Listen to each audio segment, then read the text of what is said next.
বিসমিল্লাহির রহমানির রহিম। রসায়ন ১১ অধ্যায়, খনিজ সম্পদ ও জীবাশ্ম জ্বালানি। এই অধ্যায়ের গুরুত্বপূর্ণ যে টপিকস সেটা হচ্ছে হাইড্রোকার্বন। আমি আমার দিক থেকে খুব সহজভাবে তোমাকে উপস্থাপন করে দিচ্ছি, আমার বিশ্বাস তোমার ভালো লাগবে। হাইড্রোকার্বন কাকে বলা হয়? দেখো, প্রশ্নের মধ্যেই উত্তর আছে। হাইড্রোকার্বন কাকে বলে? হাইড্রো মানে হাইড্রোজেন, কার্বন মানে কার্বন। তার মানে হাইড্রোজেন এবং কার্বন এই দুইটি মৌল দ্বারা গঠিত যৌগকে হাইড্রোকার্বন বলা হয়। এখন এই হাইড্রোকার্বনের ক্লাসিফিকেশন বা শ্রেণীবিন্যাস শেখার জন্য আমি বিশেষ করে প্রত্যেকটা শ্রেণীবিন্যাসের 10টা করে উদাহরণ দেওয়ার জন্য বা 9টা করে উদাহরণ দেওয়ার জন্য আমি তোমাকে কিছু রুট ওয়ার্ড শিখিয়ে দিচ্ছি। তুমি এই রুট ওয়ার্ডটা কমপ্লিটলি চর্চার মাধ্যমে মুখস্থ করে ফেলবে। রুট ওয়ার্ড হলো মিথ, ইথ, প্রোপ, বিউট, প্যান্ট, হ্যাক্স, হ্যাপ্ট, অক্ট, নন, ডেক। আমি দ্বিতীয়বার আরেকবার বলতেছি, মিথ, ইথ, প্রোপ, বিউট, প্যান্ট, হ্যাক্স, হ্যাপ্ট, অক্ট, নন, ডেক। এখন দেখো, এই যে হাইড্রোকার্বন আছে, এই হাইড্রোকার্বনকে দেখো দুই ভাগে ভাগ করা হয়। একটা হলো সম্পৃক্ত হাইড্রোকার্বন, এই যে দেখো আমি লাল কালি দিয়ে সেকেন্ড ব্র্যাকেট দিয়ে তোমাকে বুঝিয়ে দিলাম। আর একটা হলো অসম্পৃক্ত হাইড্রোকার্বন। এই সম্পৃক্ত হাইড্রোকার্বনের আরও দুইটা নাম আছে। এটাকে অ্যালকেন বলা হয় অথবা এটাকে প্যারাফিন বলা হয়। এখন দেখো, এই যে সাধারণ সংকেত আছে, এটা হলো CnH2n+2, অর্থাৎ যতটা কার্বন থাকবে তার চেয়ে দ্বিগুণ এবং আরও দুইটা বেশি হাইড্রোজেন থাকবে। এই যে দ্বিগুণের চেয়ে দুইটা বেশি হাইড্রোজেন থাকবে। তাহলে দেখো, এই সাধারণ সংকেত হলো CnH2n+2। তাহলে আমরা যদি এখানে দেখো সির মান যদি 1 লিখি, এই যে 1, তাহলে 2 একে 2, 2 এ 2 এ 4, এই যে CH4, দিস ইজ মিথেন। দেখো এখানে কি যোগ করছে, যে এন যোগ করছে। এই যে দেখো, মিথ যোগ N is equal to methane. এরপরে যদি আমি 2 বসাই, তাহলে আসবে যে C2, এই যে এখানে আসবে H6, মানে 2 করে হাইড্রোজেন বেড়ে যাবে। তার মানে এই যে দেখো, মিথ থেকে এন যোগ করলে methane, ethane, propane, butane, pentane, hexane, heptane, octane, nonane, decane. এবং CnH2n+2, এটাকে এনের মান 1, 2 ধরে, এখানে এনের মান 1, এখানে 2, এখানে 3, এখানে 4, এখানে 5, এখানে 6, এখানে 7, এখানে 8, এখানে 9, এখানে 10, ঠিক হিসাব করে বসালে এটা আণবিক সংখ্যা চলে আসবে। এবার আমরা আসি, যদি এন যোগ না করে এই রুট ওয়ার্ডের সাথে যদি ইন যোগ করো, তাহলে হয়ে যাবে, এটাকে বলা হয় অ্যালকিন বা অলিফিন, এটা আরেকটা নাম। তো এই কমপক্ষে 2টা কার্বন লাগবে। অ্যালকিন হতে গেলে কমপক্ষে 2টা কার্বন লাগবে। তাহলে প্রথম ডট ডট দিয়ে দিলাম আমরা, তখন এটা সাধারণ সংখ্যা হলো CnH2n, মানে যতটা কার্বন থাকবে হাইড্রোজেন সংখ্যা তার দ্বিগুণ থাকবে। তাহলে দেখো, কার্বন 2টা, হাইড্রোজেন 4টা, কার্বন 3টা, হাইড্রোজেন 6টা, কার্বন 4টা, হাইড্রোজেন 8টা, কার্বন 5টা, হাইড্রোজেন 10টা, কার্বন 6টা, হাইড্রোজেন 12টা, কার্বন 7টা, হাইড্রোজেন 14টা, কার্বন 8টা, হাইড্রোজেন 16টা, কার্বন 9টা, হাইড্রোজেন 18টা, কার্বন 10টা, হাইড্রোজেন 20টা। এবং নামটা ঠিক আগের মতো, যে দেখো রুট ওয়ার্ডের সাথে তুমি কি যোগ করবা, ইন যোগ করবা। তাহলে মিথ যোগ ইন, মিথিন। তার মানে আমি যদি, যেহেতু প্রথমে আমি প্রথম মিথিন হয় না, এক কার্বন দিয়ে হয় না, তাহলে ইথ থেকে শুরু হবে। তাহলে ইথ যোগ ইন, এই যে দেখো ইথিন। একইভাবে propyne, butyne, pentyne, hexyne, heptyne, octyne, nonyne, decyne. এবার যদি একইভাবে যদি আমরা আইন যোগ করি, তাহলে আসবে এই যে ইথাইন, প্রোপাইন, বিউটাইন, পেন্টাইন, হেক্সাইন, হ্যাপটাইন, অকটাইন, নোনাইন, ডেকাইন। তার মানে তখন আরও 2টা হাইড্রোজেন কমে যাবে। তার মানে CnH2n-2, এখানে এনের মান 2 থেকে বসানো শুরু করলে এই মানগুলো চলে আসবে। আমি এখানে লাল কালি দিয়ে লিখে দিচ্ছি, শুধুমাত্র হাইড্রোজেন এবং কার্বন দ্বারা গঠিত যৌগকে হাইড্রোকার্বন বলা হয়। খুব সহজ ব্যাপার। এখন দেখো, এখানে আমাদের এই যৌগগুলোর স্ট্রাকচারাল ফর্মুলায় আসতে হবে, অর্থাৎ গাঠনিক সংকেত আমাদের কিভাবে লিখতে হয়। দেখো, এখানে একটা কার্বন, আমরা জানি কার্বনের সর্বশেষ কক্ষপথে 4টা ইলেকট্রন থাকে, তোমরা জানো। এই যে কার্বনের সর্বশেষ কক্ষপথে 4টা ইলেকট্রন থাকে, 1টা, 2টা, 3টা, 4টা। সে একটা করে হাইড্রোজেনের সাথে শেয়ার করে, একটা করে হাইড্রোজেন শেয়ার করে। আর এই যে শেয়ার করা জিনিসকে আমরা বন্ড বলি। এই যে দেখো বন্ড, এই যে এটার সাথে মিলাও, এই যে একক বন্ড, একক বন্ড, একক বন্ড, একক বন্ড, এই যে দেখো, এই যে বন্ড। ঠিক তদ্রূপ যদি আমি ইথেন লিখি তাহলে দুইটা কার্বন লিখবা, মাঝখানে এই যে সিঙ্গেল বন্ড দিবা, আর বাকি যে তিনটা হাত থাকবে এই তিনটা হাতে একটা দুইটা তিনটা, এই তিনটা হাইড্রোজেন বসা দিবে, এই কার্বনের সাথে তিনটা হাইড্রোজেন বসা দিবে। অর্থাৎ তুমি মনে রাখবে কার্বনের সবসময় চারটা বন্ড দেখাইতে হবে তোমাকে। এখানে দেখো চারটা বন্ড আছে, এই যে 1 2 3 4, এই বন্ডটা কিন্তু দুইটা কার্বনের জন্য কাউন্ট হবে। তাহলে এই যে 1 2 3 4, এটারও চারটা আছে, এটারও চারটা আছে। নিশ্চয়ই তুমি বুঝতে পারছো। এটাকে একেবারে মানে অর্থাৎ বিস্তারিতভাবে ভেঙে বলা, আর এটাকে শর্ট এভাবে লেখা যায়, এই কার্বনের সাথে তিনটে হাইড্রোজেন, এই যে 1 2 3, তাহলে CH3, এই যে বন্ড, এই যে CH3। একইভাবে যদি আমি 3 নম্বরটা লিখি, দেখো এই তিনটা কার্বন লিখবো, এখানে যেহেতু তিনটা কার্বন আছে, এই যে 3, তাহলে 1 কার্বন 2 কার্বন 3 কার্বন, মাঝখানে এই যে একটা একটা করে সিঙ্গেল বন্ড দিবা, আর বাকি হাতগুলোকে তুমি দেখো, এই যে বাকি হাতগুলো এখানে তিনটা হাত থাকে, হাইড্রোজেন বসাই দিলা। যেহেতু এখানে মাঝখানে দুইটা হাত চলে গেছে কার্বনের সাথে, তাহলে আর দুইটা হাইড্রোজেন থাকবে, এই লাস্টেরটার সাথে তিনটা হাইড্রোজেন থাকবে। আরো শর্ট করে শিখিয়ে দিচ্ছি তোমাকে, অ্যালকেনের ক্ষেত্রে যতগুলো তুমি যৌগের স্ট্রাকচারাল ফর্মুলা বা গাঠনিক সংকেত লিখবে, প্রথম কার্বনের সাথে তিনটা হাইড্রোজেন দিবে, মাঝখানে যতগুলো থাকবে সবগুলোর সাথে দুইটা হাইড্রোজেন দিবে, আবার লাস্টের সাথে তিনটা হাইড্রোজেন দিবে। দেখো এই যে CH3 CH2 CH3, দেখো এই যে 3 নম্বরটা, এটা হলো 3 নম্বরটা, এটা হলো 4 নম্বরটা, দেখো বিউটেন, এই যে CH3, দেখো মাঝখানেগুলো সব CH2, এই যে CH2 CH2, এই যে বন্ড CH3। একইভাবে আমি এখানে 4টা করে দিলাম, এই 4টা করে দিলাম। তুমি এখন বাসায় কি করতে হবে, বাকিগুলো একেবারে 10 পর্যন্ত তুমি সুন্দর করে করবে। এবার আসি আমরা পরেরটা, যেটা সেটা হলো যে আমরা যদি অ্যালকিনে চলে আসি, যে গাঠনিক সংকেত বা স্ট্রাকচারাল ফর্মুলাটা আমরা কিভাবে লিখব। তাহলে যেহেতু আমরা বলছি অ্যালকিন মানে হলো কার্বন শিকলে, এটাকে কার্বন শিকল বলা হয়, এই যে মাঝখানে যে জিনিসটা আছে এটাকে কার্বন শিকল বলা হয়। কার্বন শিকলের যতটা কার্বন থাকবে, একমাত্র দুইটা কার্বনের মাঝে একটা মাত্র ডাবল বন্ড হবে, এর বেশি হবে না, আর বাকি সব সিঙ্গেল বন্ড হবে। এখানে আছে দুইটা কার্বন, তাই যে ডাবল বন্ড দিয়ে দিলাম, তাহলে অ্যালকিন হয়ে গেল। তাহলে হাত বাকি থাকে কয়টা, এই যে একটা দুইটা থাকে, সে দুইটা হাত তুমি হাইড্রোজেন দিয়ে পূর্ণ করে দিলে, তাহলে দেখো 1 2 3 4, 4টা হাত হয়ে গেল, দুইটা হাত হাইড্রোজেন দ্বারা পূর্ণ হলো, আর দুইটা হাত এই কার্বনের সাথে যুক্ত হলো, যেটাকে আমরা বন্ড বলি, বোঝার জন্য হাত বলি আমরা। আর এখানে দুইটা হাত দিয়ে সে হাইড্রোজেনকে ধরলো। তাহলে এটাকে যদি আমরা সংক্ষেপে লিখি, তাহলে CH2 double bond CH2। Definitely যদি আমরা তিনটা কার্বন লিখি, তাহলে দেখো একটা দুইটা তিনটা কার্বন লিখলাম, কিন্তু একটার বেশি ডাবল বন্ড দেওয়া যাবে না। তাহলে দেখো একটা ডাবল বন্ড দিলাম, আর একটা কিন্তু সিঙ্গেল বন্ড থেকে গেল। তাহলে কি আসবে এখানে, এই যে হয়ে গেল, এই যে এটা, অর্থাৎ দুইটা, এখানে দুইটা হাইড্রোজেন লাগবে, এখানে যেহেতু 1 2 3টা চলে আসছে, তাহলে আর একটা মাত্র হাইড্রোজেন লাগবে, আর লাস্টের ক্ষেত্রে তিনটা হাইড্রোজেন লাগবে। এটা শর্টকাট ট্রিক্স আমি শিখিয়ে দিচ্ছি, সেটা হলো যখন অ্যালকিন লিখবা তখন প্রথম কার্বনে দুইটা হাইড্রোজেন থাকবে, এরপরে ডাবল বন্ড আসবে, এরপর দ্বিতীয় কার্বনে মাত্র একটা হাইড্রোজেন থাকবে, এরপরে মাঝে যতগুলো থাকবে প্রত্যেকটার মধ্যে দুইটা করে হাইড্রোজেন থাকবে, সর্বশেষ কার্বনের সাথে তিনটা হাইড্রোজেন থাকবে। দেখো তো, এই দেখো প্রথম কার্বন CH2, এই যে ডাবল বন্ড, এই যে দেখো CH দ্বিতীয় কার্বন, এই যে CH2, এই যে CH3। দেখো আমি পেন্টিন লিখে দিলাম, তাহলে কয়টা কার্বন, 5টা কার্বন, 1 2 3 4 5টা কার্বন।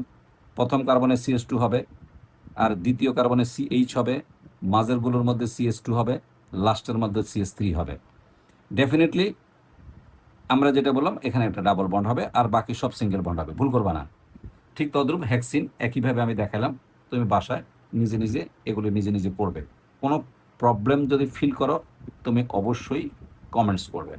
এবার আসলে অ্যালকাইনের ক্ষেত্রে কি করতে হবে, ট্রিপল বন্ড দিতে হবে। মনে রাখবা অ্যালকেন মানে সিঙ্গেল বন্ড, অ্যালকিন মানে দুইটা কার্বনের মাঝে একটা মাত্র ডাবল বন্ড, আর অ্যালকাইন মানে হলো দুইটা কার্বনের মাঝে একটি মাত্র ট্রিপল বন্ড, একাধিক ট্রিপল বন্ড দেওয়া যাবে না।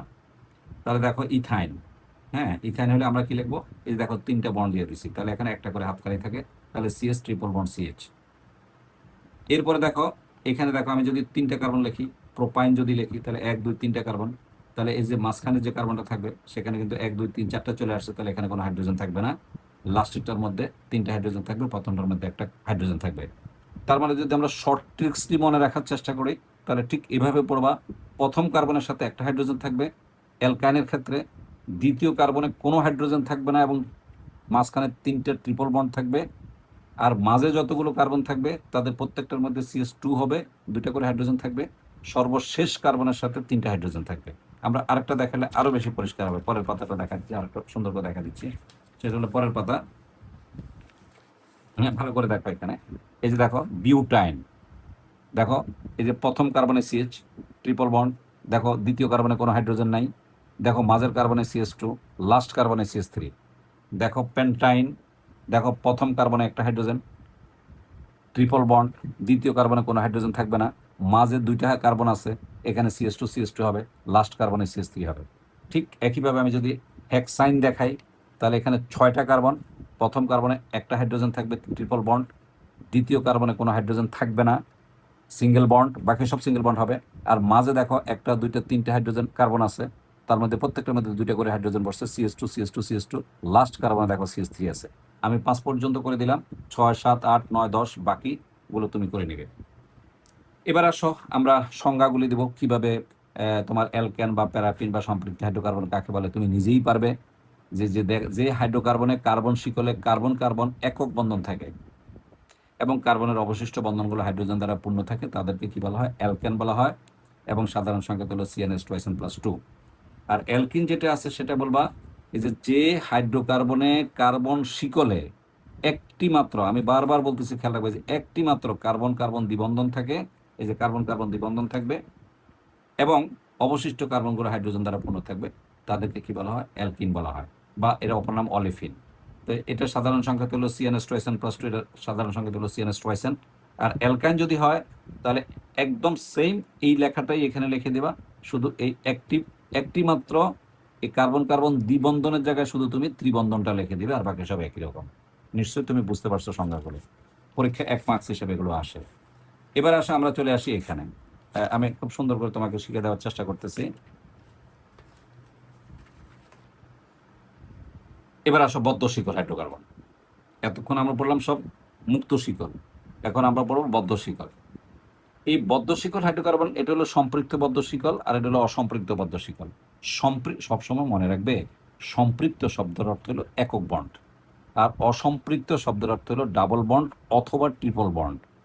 তো দেখো এটা হলো সম্পৃক্ত শিকল, দেখো আগের মতোই নাম, দেখো 1, 2, 3টা কার্বন, দেখো সিঙ্গেল বন্ড আছে, এবার কিন্তু একটা চক্র হয়ে গেল, এই যে চক্র, সাইক্লিক শিকল চক্র, এই যে বদ্ধ, বদ্ধ মানে সাইক্লিক, এই যে সাইক্লিক চক্র, এই যে এটা বদ্ধ হয়ে গেল, কোনো মুক্ত প্রান্ত নাই। তাহলে দেখো 1, 2, 3টা কার্বন, তাহলে বলো এখানে হাইড্রোজেন কয়টা লাগবে? একটা, দুইটা হাত গেল, তাহলে দুইটা হাইড্রোজেন লাগবে। একইভাবে এখানেও দুইটা লাগবে, এখানেও দুইটা লাগবে। তাহলে এটার নাম কি বলো তো? নর্মাল যদি লম্বা হতো তাহলে এটাকে আমরা প্রোপেন বলতাম, কিন্তু যেহেতু এটা চক্র গঠন করছে তাই একটা শব্দ খালি লাগাই দিবে, এই যে সাইক্লোপ্রোপেন। একদম সহজ, ঠিক আছে। একইভাবে দেখো এখানে কয়টা কার্বন? একটা, দুইটা, তিনটা, চারটা। যদি লম্বাভাবে থাকতো, মুক্ত শিকলে থাকতো, তাহলে হয়তো বিউটেন, যেহেতু চক্র গঠন করছে এটার নাম সাইক্লোবিউটেন।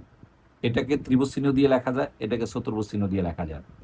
আর যদি আমি সাইক্লোপেন্টেন বলি তাহলে 1, 2, 3, 4, 5টা, এবং দেখো এই প্রত্যেকটার সাথে দুইটা করে হাইড্রোজেন আছে, এবং এটা একটা চক্র গঠন করছে, এটার নাম যদি লম্বা হতো তাহলে পেন্টেন বলতাম, যেহেতু চক্র গঠন করছে তাহলে সাইক্লোপেন্টেন। ডেফিনেটলি এটার নাম হলো সাইক্লোহেক্সেন, এটাকে গ্যামাক্সিন বলা হয়। বিশেষ করে শরীরে যদি কোনো চুলকানি থাকে তাহলে আমরা এই গ্যামাক্সিন ইউজ করি, ওষুধের দোকানে গ্যামাক্সিন হিসেবে পাওয়া যায়। এটা হলো সাইক্লোহেক্সেন। একইভাবে 6টা কার্বন, 1, 2, 3, 4, 5, 6, খেয়াল রাখতে হবে এটা কিন্তু সুষম ষড়ভুজ যেন হয়, মানে তুমি আন্দাজে গোল করে দিলে 6টা দিলে নাম্বার দিবে না, এটাকে এরকম একটা 100% সুষম ষড়ভুজ হতে হবে। এই যে সুষম ষড়ভুজ, এটা তুমি বারবার প্র্যাকটিস করলে পারবে, একবারে পারবে না, এগুলো একটু জটিল আছে। এবং এটাকে আমরা এই যে সুষম ষড়ভুজ দিয়েও প্রকাশ করতে পারি। এটা একই জিনিস, জাস্ট একটা ডাবল বন্ড লাগাই দিলে একটা করে হাইড্রোজেন কমে যাবে, তাহলে এটা নাম হলো সাইক্লো। এটা যদি প্রোপেন হয়, যেহেতু ডাবল বন্ড, তাহলে এটা সাইক্লোপ্রোপিন। এটা হলো সাইক্লোবিউটেন, যেহেতু ডাবল বন্ড আছে একটা, তাহলে সাইক্লোবিউটিন। এখানে যেহেতু এটা পেন্টেন আছে, সাইক্লোপেন্টেন, যেহেতু এখানে ডাবল বন্ড একটা আছে তাহলে সাইক্লোপেন্টিন। এটা যেহেতু স্পেশালি হেক্সেন আছে, সাইক্লোহেক্সেন আছে, যেহেতু ডাবল বন্ড একটা আসছে, তাহলে এটা নাম হলো সাইক্লোহেক্সেন। যেখানে ডাবল বন্ড থাকবে যে 2 কার্বনে, সেই 2 কার্বনে একটা করে হাইড্রোজেন দিবে। আশা করি তুমি ব্যাপারটা বুঝতে পারছো। এবার আসো অ্যারোম্যাটিক যৌগ কাকে বলা হয়, খুব মনোযোগ দিয়ে শুনবে। আসলে অ্যারোম্যাটিক শব্দের অর্থ হলো সুগন্ধি জাতীয় বস্তু। তো এই অ্যারোমেটিক হলো এই যে চক্রটা থাকবে, অর্থাৎ আমি তোমাকে নর্মালি শিখাচ্ছি, দেখো এই একটা কার্বন আছে, এই যে এই একটা কার্বন আছে, এই একটা কার্বন আছে, এই একটা কার্বন আছে, ঠিক এটার বরাবর আরেকটা কার্বন আছে, ঠিক এটার বরাবর আরেকটা কার্বন আছে। তো এখানে এই একটা বন্ড দিবা, তারপর এখানে 2টা বন্ড দিবা, এখানে একটা দিবা, এখানে 2টা দিবা, এখানে একটা দিবা, এখানে 2টা দিবা। এটাকে বলা হয় একান্তর দ্বিবন্ধন। তার মানে একটা সিঙ্গেল বন্ড, একটা ডাবল বন্ড, একটা সিঙ্গেল বন্ড, একটা ডাবল বন্ড, একটা সিঙ্গেল বন্ড, একটা ডাবল বন্ড। এটাকে রসায়নের ভাষায় একান্তর দ্বিবন্ধন বলা হয়। তুমি এখানে একান্তর দ্বিবন্ধন দিলা। এই একান্ত দ্বিবন্ধন যদি এটা এভাবে থাকে, তখন এটাকে আমরা অ্যারো, এটাকে আমরা বিশেষ করে ইন্টারমিডিয়েটের ভাষা বললে তো তুমি বুঝবা কিনা জানি না। যাই হোক, এটাকে আমরা একটা অ্যারোম্যাটিক সাইন বলি, এটাকে অ্যারোম্যাটিক সাইন বলি। আমি ইন্টারমিডিয়েট ভাষায় একটু পরে বলে দিচ্ছি তোমাকে, এখন বলবো না। এটা হলো বেনজিন। এই যে এটাকে নাম হলো বেনজিন। এভাবেও লেখা যায়, আবার এভাবেও লেখা যায়। কারণ ডাবল বন্ডটা তুমি এখানে দিতে পারো, এখানে সিঙ্গেল বন্ড দিতে পারো, এখানে ডাবল বন্ড দিতে পারো, এখানে সিঙ্গেল বন্ড দিতে পারো, এখানে ডাবল বন্ড দিতে পারো, এখানে সিঙ্গেল বন্ড দিতে পারো। তার মানে এখানে যে ডিলোকালাইজড ইলেকট্রনটা আছে, ইন্টারমিডিয়েটের ভাষায় বলতেছি, অথবা এখানে যে এই যে পাই বন্ধন, বা একটা হলো এখানে সিগমা বন্ধন, এখানে একটা সিগমা একটা পাই বন্ধন। এই পাই বন্ধনটা কিন্তু মুভ করে, যে কোনো জায়গায় মুভ করতে পারে, অর্থাৎ খুব স্পিডে মুভ করে। এই জন্য আমরা এটাকে যে কোনো জায়গায় থাকতে পারে, এই জন্য এটাকে আমরা গোল করে দিয়ে দিই। তাহলে এটার নাম কিন্তু বেনজিন, এটার নাম বেনজিন। এটাকে আমরা অ্যারোম্যাটিক যৌগ বলে থাকি। এখন দেখো ভালো করে, আমরা যদি এবার হাইড্রোকার্বনকে তোমার সুন্দর করে একটা সিকোয়েন্সের মাধ্যমে, একটা ছকের মাধ্যমে তোমাকে দেখাই, তাহলে তোমার খুবই ভালো লাগবে। দেখো আমি খুব সুন্দর করে দেখাচ্ছি। এর মধ্যে আরেকটা জিনিস দেখাই দিই, এটা দেখালে তোমার ভালো লাগবে। এই বেনজিন চক্রের উপরে যদি ক্লোরিন থাকে, তাহলে এটাকে ক্লোরোবেনজিন বলা হয়। বেনজিন চক্রের উপরে যদি একটা ব্রোমিন যুক্ত থাকে, তাহলে এটাকে ব্রোমোবেনজিন বলা হয়। বেনজিন চক্রের উপরে যদি একটা আয়োডিন থাকে, তাহলে এটাকে আয়োডোবেনজিন বলা হয়। বেনজিন চক্রের উপরে যদি ফ্লোরিন থাকে, তাহলে এটাকে ফ্লোরোবেনজিন বলা হয়। এই বেনজিন চক্রের উপরে যদি ওএস থাকে, তখন তাকে এটাকে ফেনল বলা হয় বা ফিনল বলা হয়। এটা দিয়ে মানে সাপ তাড়ানো হয়। হ্যাঁ, এটাকে আমরা আরেকটা অ্যাসিড হিসাবে বলি, যে কার্বনিল যৌগ। এটাকে মানে অর্থাৎ কার্বলিক অ্যাসিড। একটা হলো কার্বনিক অ্যাসিড, আর একটা হলো কার্বলিক অ্যাসিড। এটা হলো কার্বলিক অ্যাসিড, অর্থাৎ সাপ তাড়ানোর কাজে এটা ব্যবহার করা হয়। এখন দেখো, আর যদি NO2 থাকে এই বেনজিন চক্রের উপরে, তখন তাকে নাইট্রোবেনজিন বলা হয়। আর যদি বেনজিন চক্রের উপরে NH2 থাকে, তখন এটাকে অ্যানিলিন বলা হয় বা অ্যামিনো বেনজিন বলা হয়। আর যদি এখানে CH3 থাকে, মিথাইল মূলক থাকে, তখন এটাকে টলোইন বলা হয়, অথবা মিথাইল বেনজিনও বলা হয়। এটা যেহেতু মিথাইল মূলক, এটার অপর নাম মিথাইল বেনজিন, বা আমরা টলোইন বলি। আরেকটা মজার ব্যাপার আছে, যদি দুইটা বেনজিন চক্র একসাথে হয়, তখন এটাকে আমরা ন্যাফথলিন বলি। যদি আমরা আরেকটা লাগাই দিই, তখন এটাকে অ্যানথ্রাসিন বলা হয়। তো তোমার বইতে নাই। তার মানে বেনজিন দুইটা চক্র একসাথে হলে তাকে ন্যাপথলিন বলা হয়, আর যদি তিনটা চক্র একসাথে হয়, তাকে অ্যানথ্রাসিন বলা হয়। তো যদি খেয়াল করো, এই যে ন্যাপথলিনের সংখ্যাটা কিভাবে মনে রাখবা, দেখবা কয়টা কোণা আছে। এক কোণা মানে কার্বন, 1 2 3 4 5 6 7 8 9 10, তার মানে 10টা কার্বন আছে। তাহলে এই দুইটার মধ্যে কোনো হাইড্রোজেন থাকবে না, যেহেতু ডাবল বন্ড চলে আসছে এখানে। তাহলে এখানে যেহেতু ফ্রি বন্ড আছে, তাহলে এখানে দেখো একটা হাইড্রোজেন, দুইটা, তিনটা, চারটা, পাঁচটা, ছয়টা, সাতটা, আটটা, দেখো যে 8টা হাইড্রোজেন, মানে 10টা কার্বন, 8টা হাইড্রোজেন। এটা হলো ন্যাপথলিনের সংকেত।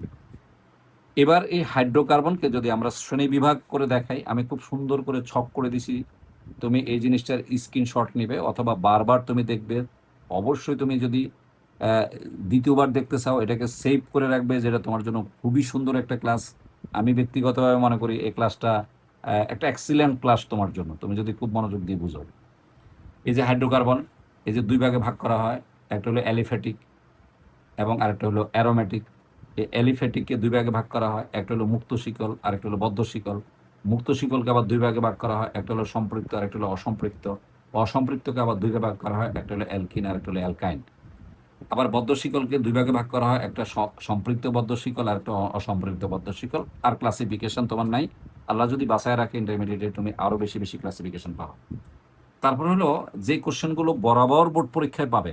হ্যাঁ, আমি আবারও বলি, যে কোশ্চেনগুলো বরাবর বোর্ড পরীক্ষা পাবে, এই কোশ্চেনগুলো হলো: 1 নম্বর, অ্যারোম্যাটিক যৌগ কাকে বলা হয়?